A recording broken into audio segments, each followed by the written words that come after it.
So friends, मैं gate 2022 के question paper discussion करने जा रहा हूँ। So question number 1। सो आप लोग क्वेश्चन पेपर गेट 2022 के ऑफिशियल साइट से डाउनलोड कर सकते हैं। वहाँ पे दिया है कि एम एक कॉम्प्लेक्स मैट्रिक्स है 3x3 और उसका कैरेक्टरिस्टिक इक्वेशन आपको दे रखा है, ठीक है।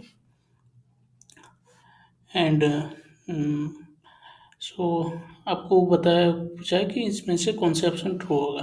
ऑप्शन दे रखा है, तो फ्रॉम कैली हैमिल्टन थ्योरम हम ये लिख सकते हैं कि every matrix satisfy its characteristic equation, ठीक है। तो M cube plus alpha M square plus beta M minus I equal to zero. I is represents here identity matrix, ठीक है। So M cube plus alpha M square equal to I minus beta M.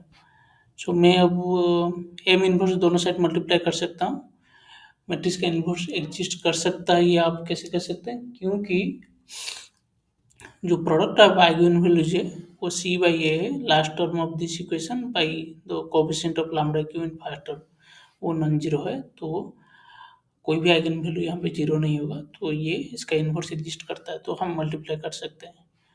तो फिर हम क्या कि ना फिर m common लिए इससे, तो m अगर इससे कॉमन लेंगे तो ये हो जाएगा m times m plus alpha I equal to m inverse multiply करते जाए अंदर, तो minus beta times m inverse m यहाँ पे आइडेंटिटी हो जाता है।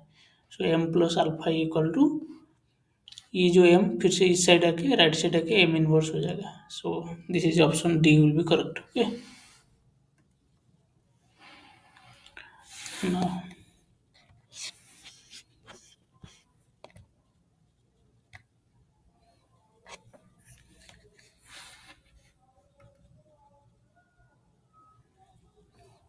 now okay, now question number 12। Question number 12 दिया है कि सपोज एम हमको दिया है एक R M by N matrix. यहाँ पे मैंने रैंक ऑफ एम वो दे रखा है एन, ठीक है।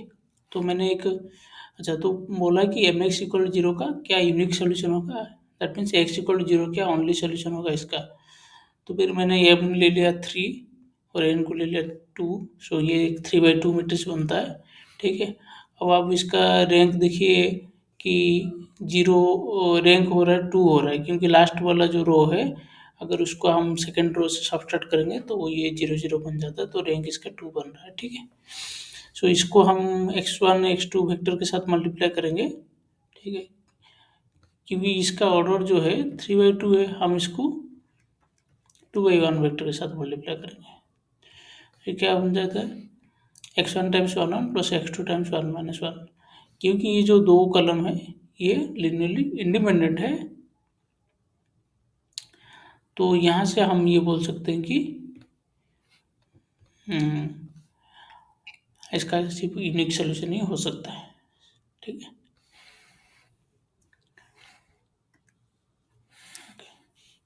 So option P statement is true.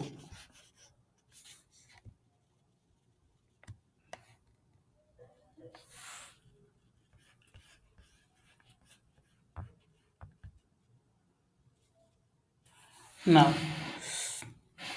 अब दिया कि ई दिया है एक एन बाई एन मैट्रिक्स है, we are non zero matrix so that E Q equal to zero, ठीक है।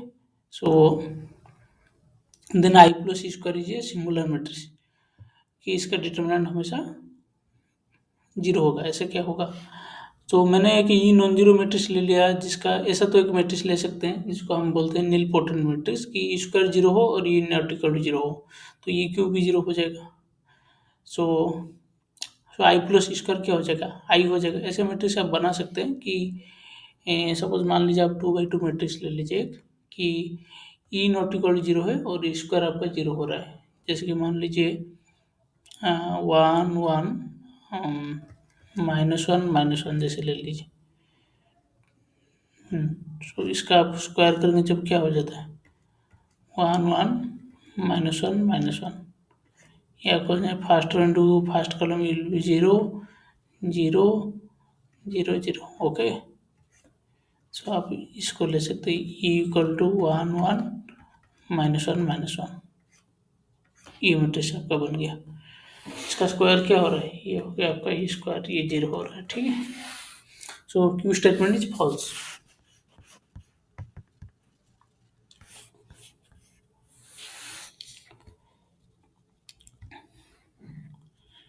Okay, now question number 13। Question number 13 थोड़ा सा टफ है, मतलब इसको जैसे आप मिलने थॉम्सन मेथड से कर सकते हैं। तो आपको दिया है कि u दे दिया है, v00 दिया है, z दिया है, f ऑफ z दिया है, और आपको निकालना है ये 4+2 times f of i of i।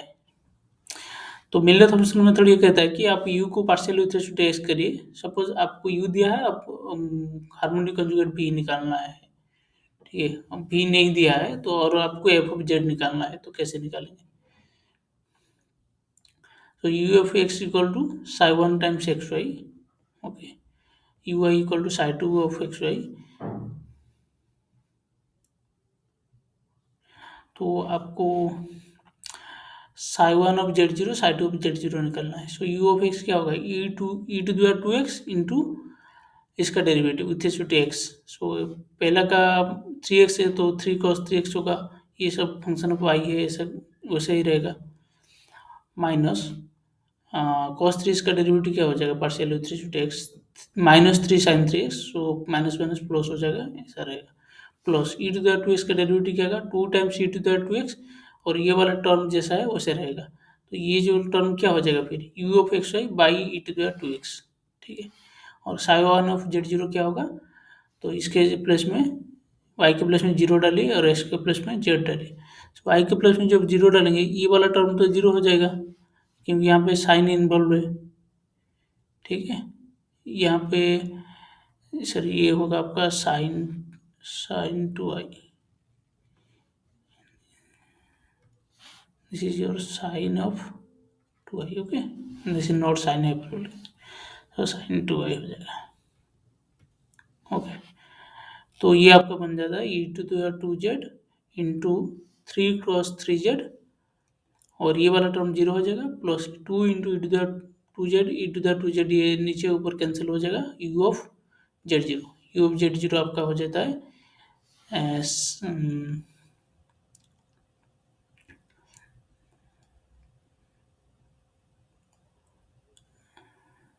e to the power 2z into sin 3z, right. Now e to the u with respect to y क्या होगा, e to the 2x आपका क्या है, फंक्शन ऑफ x है, वो बाहर आ जाएगा, और इसका जब वो partial with respect to y करेंगे डेरिवेटिव, ये cos का क्या हो जाता है, sin 2y, और आप जब जीरो वहाँ पे y के प्लेस में पुट करेंगे, साइन वाले टर्म सब जीरो हो जाएंगे, ठीक है। वैसे ही यहाँ पे जब आप sine 2i into sine hyperbolic, तो साइन का एक बार डेरिवेटिव करेंगे कॉस बन जाएगा, और साइन इन्वॉल्व रहेगा उसके साथ, तो ये जीरो करेगा। वैसे ही ये जब रहेगा डेरिवेटिव, इसको करेंगे कॉस हाइपरबोलिक, ये साइन इसको जीरो करेगा, तो ये साइन 2 आपका जीरो हो जाएगा। इसको आप थोड़ा सोचेंगे, एग्जाम में थोड़ा अच्छे से सोचेंगे तो इसको क्विकली कर पाएंगे, ठीक है।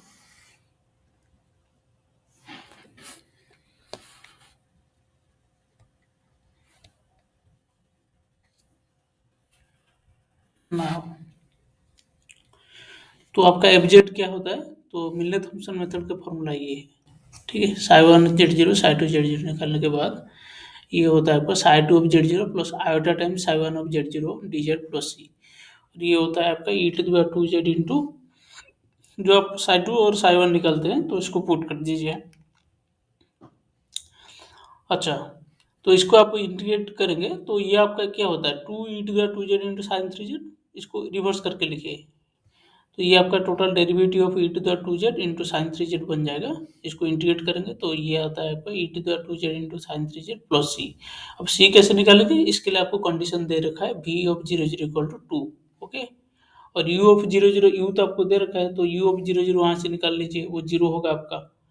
सो f of 0 0 equal to 0 plus 2i equal to C, और f ऑफ 0 0 यहाँ पे क्या होगा आपका, यहाँ से निकाल सकते हैं f ऑफ 0 0, ये आपका f निकला ना, this quantity equal to C, और f ऑफ 0 0 क्या हुआ आपका, ये सी हुआ, ठीक है। सो सी आपका क्या हुआ, 2i हुआ। यहाँ पे z के प्लस में 0 डालिए, तो ये हो जाए तो total 0 plus C, so f of 0 0 equal to C which is actually 2i। So C का वैल्यू हो गया 2i। तो यहाँ से आप सी के प्लेस में 2i पुट कर दिए, आपका फंक्शन निकले। सो आपका फंक्शन क्या होता है? आपका फंक्शन हुआ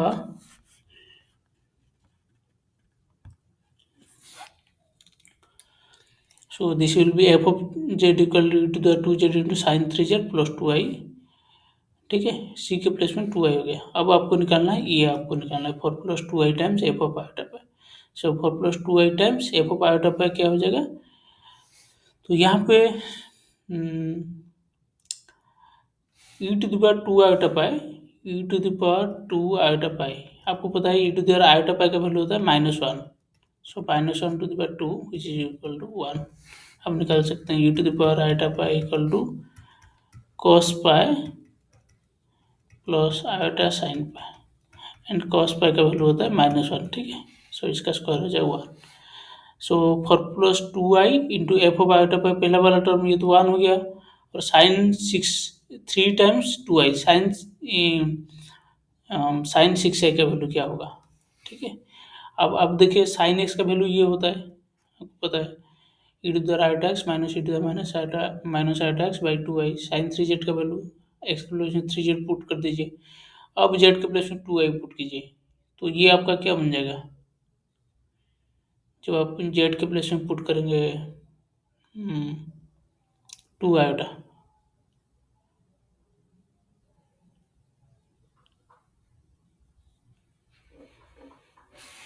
सो ये आपका बन जाएगा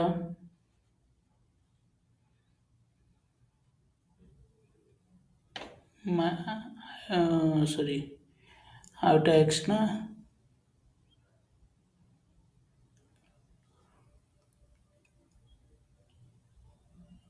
सॉरी आयोटा पाई पुट करेंगे जेड के प्लेस में, sorry. So iota pi put करेंगे I into I -1 into 3 pi, so -3 pi, and यहाँ पे आयोटा पाई पुट करेंगे तो +3 पाई हो जाएगा बाई 2i, और 2i हो जाएगा -4, यहाँ पे +4 के साथ कैंसिल हो जाएगा, एंड 2i कैंसिल होने के बाद ये आपका आंसर बन जाता है। Option C will be correct answer. Okay,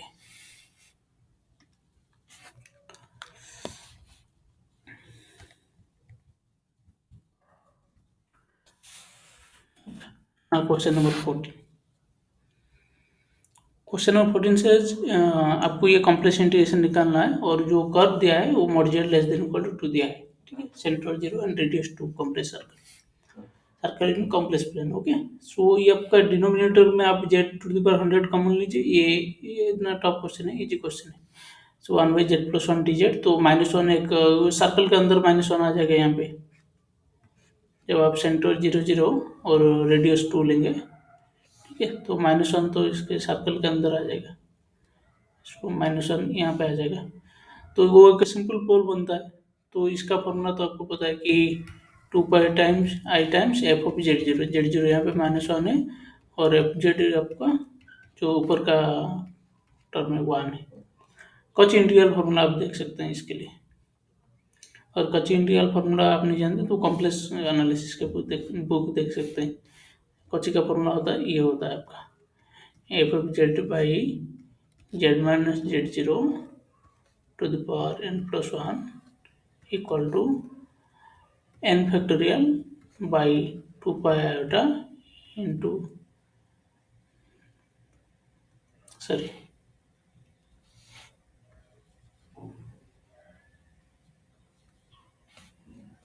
2 pi iota by n factorial into fn of z0। ठीक है, और ये n यहाँ पे आपका 0 है, तो ये एफ ऑफ z0 खाली बन जाएगा। ठीक है, सो 2 pi iota will be answer। Now question number 15।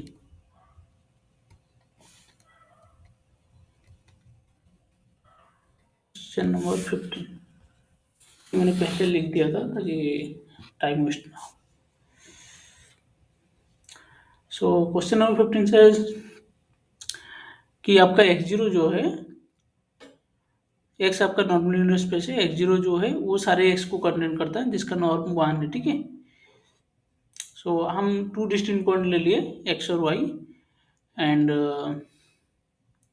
And the line segment joining these 2 points xy. सो अब मैंने ये ले लिया आपका 10 एंड 01, ठीक है। ये आपका 10 रहा, ये हुआ आपका 10, ठीक है, पॉइंट, और ये हुआ आपका 01। सो इसको तो line segment joining this 2 point, okay, इसको ले सकते हैं। तो जो ये तो आपका सीधा पाइथागोरस थ्योरम हो जाता है, ये ऑप्शन सी डायरेक्ट करेक्ट होगा, ठीक है। Hypotenuse length of hypotenuse equal to hypotenuse square A square equal to P square plus P square type, okay, you can check that. This one will be what 10 plus 01 means inner product of 11 and dot 1 11 dot 11, okay, and its square root, okay, this one 11 comma 11 inner product. So this will be square root of 2। अब इसके बाद इसका square करेंगे तो ये हो जाता है लेफ्ट साइड वाला 2 हो जाएगा आपका। सो 2 इक्वल टू ये हो गया 1 प्लस 1, okay. This is direct statement of Pythagoras theorem.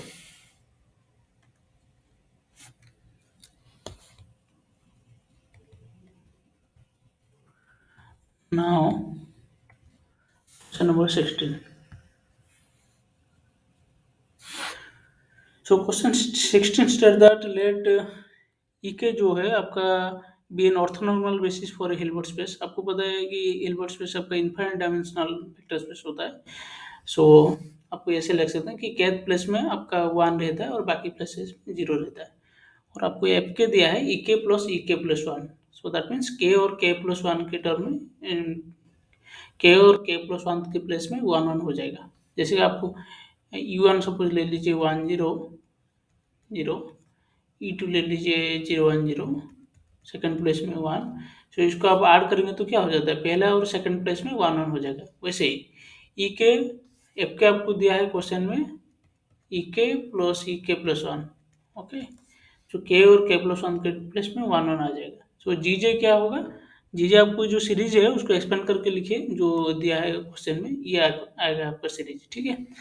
और जो क्वेश्चन में जो पूछा है उसने कि समेशन ऑफ जी जे कमा एफ के जो इनर प्रोडक्ट हो चुका है उसका समेशन, इसको एक्सपेंड कीजिए, ऐसा आएगा, ठीक है। तो F1 आपका ऐसा होता है, फर्स्ट और सेकंड प्लेस में 1 1 आ जाएगा, F2 आ जाएगा सेकंड और थर्ड प्लेस में 1 1 आ जाएगा, ऐसे ही।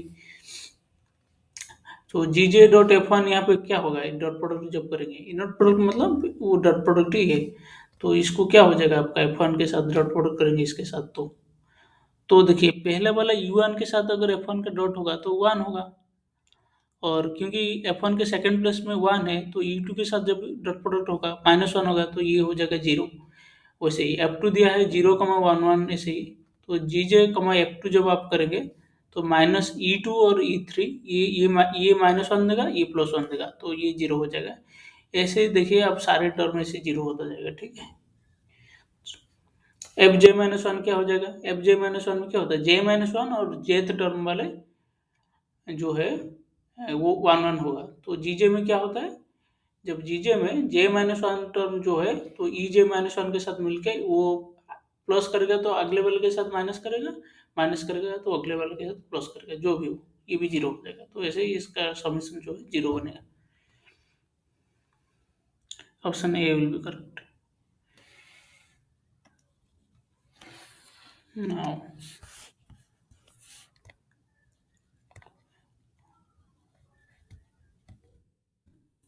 नंबर 17 इजी क्वेश्चन है कि आपको दे रखा है कि ए दिया है एक सर्कल विथ ये open disc center 0 0 radius 1, BJ also open disk center, not open disk, it is a closed disk because boundary is included here. This one is also boundary included. So 1 0 क्या होगा, union B में रहेगा और ये connect करता है ए और B को, सो एम आपका कनेक्टेड हो जाएगा। अब एन में क्या होता है ना, इंटीरियर ऑफ ए में क्या होगा, इंटीरियर ऑफ ए में बाउंड्री को एक्सक्लूड कर देंगे हम, तो फिर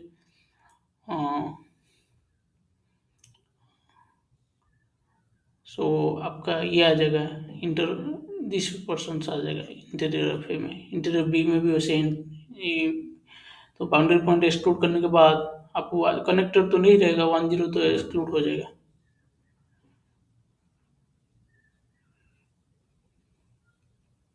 Okay, so that will be n will be disconnected, I think.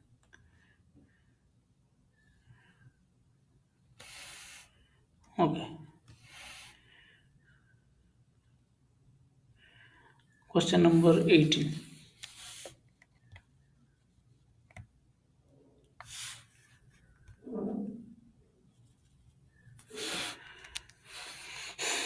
18 में दिया है कि सपोज एक्स एन दिया है आपको, X N minus one by two plus one by X N minus one N greater than equal to two.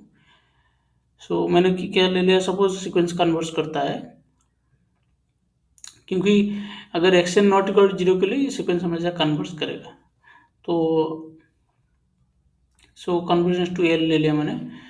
सो अब यहाँ से निकाल सकते हैं कि एल आपका प्लस माइनस रूट टू होगा, क्योंकि यहाँ पे एक्स एन माइनस वन का साइन पॉजिटिव है दोनों टर्म में। तो आप एक्स एन माइनस वन को, अगर आप एक्स जीरो को पॉजिटिव से शुरू करेंगे, ये हमेशा पॉजिटिव को कन्वर्ट करेगा, और आप एक्स जीरो को नेगेटिव से शुरू करेंगे तो ये हमेशा नेगेटिव को कन्वर्ट करेगा। ठीक है, सो यहाँ से आप बोल सकते हैं, तो इसका मतलब क्या है, ऑप्शन आप देख सकते हैं कि जहाँ पे भी एक्स जीरो, क्योंकि एबीसी में तो कन्वर्जेंस टू रूट टू दिया है, तो आप जो भी नेगेटिव टर्म को इंक्लूड करता है, जैसे ए और सी, इसको आप एक्सक्लूड कर सकते हैं। So option B will be correct.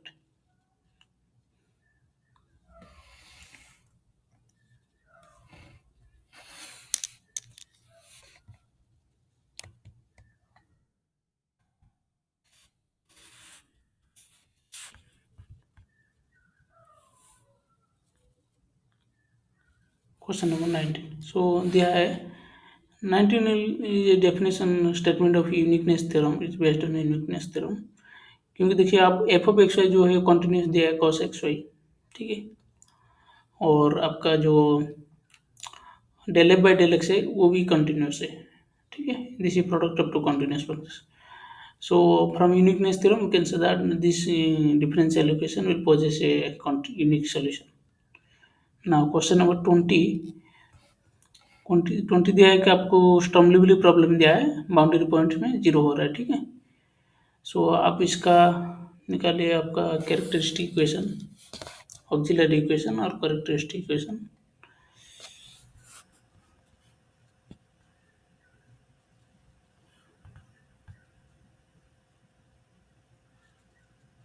So from this you can write this one is okay. So if you take 9 plus 4 lambda is positive,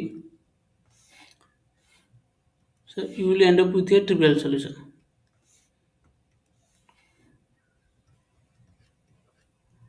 9 plus sorry 4 lambda,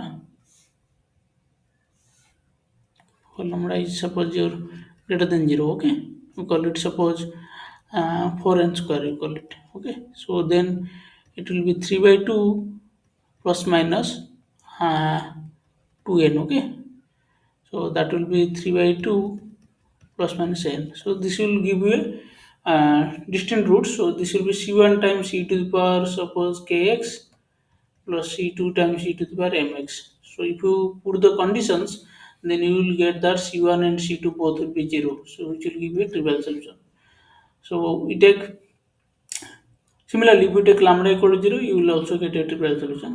So you take, this is negative minus 4n square. So the d will be this and yx will be this. So then y of 0 equal to 0, if you put this condition, c1 will be 0, and so then you will get this is as eigenfunction. Now you can check that 0 to pi, if you take any, this is say y and x, okay. So if you take two any eigenfunction, suppose you take y1 fx and y2 fx, you take its orthogonal, you can check these two functions y1 and y2 are both are orthogonal, okay. This integration 0 to pi, you can check y1 of x, y2 of x, this will be 0, okay. and the weight function corresponding to this, after multiplying this e to the 3x by 2 and e to the 3x by 2, it will be e to the 3x. Okay, this one is their weight function. So option D will be correct answer. Okay, so next option and some questions we will discuss in next section.